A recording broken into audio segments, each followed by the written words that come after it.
ప్రపంచాన్ని దిగ్భ్రాంతికి గురి చేసినటువంటి మాట, ఆశ్చర్యపరిచిన మాట ఏంటో తెలుసా అండి? యేసుక్రీస్తు ప్రభుల వారి సిలువలో పలికినటువంటి మాట, తండ్రి వీరేం చేయుచున్నారు, వీరు ఎరుగరు గనుక వీరిని క్షమించుడి. నిజంగా క్షమించే మనసు చాలా కొద్ది మందికే ఉంటుంది. నా జన్మలో వాడిని నేను క్షమించను అనే మాట చాలా మంది నోట మనం వింటూ ఉంటాం.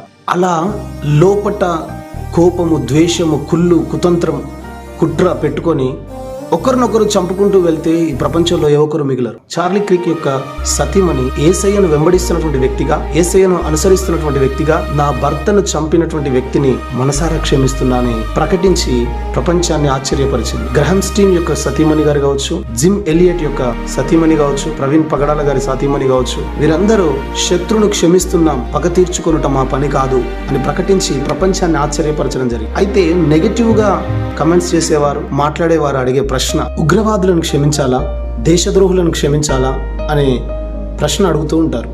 యేసు చెప్పినటువంటి క్షమాపణ ఆత్మీయ కోణంలో ఉంది. మన మనస్సులో ద్వేషము, పగ, కోపం వదిలి దేవునికి, న్యాయానికి అప్పగించాలి. ఉగ్రవాదుల చర్యలు దుర్మార్గమైనవి, వాటికి న్యాయపరమైనటువంటి చర్యలు అవసరం.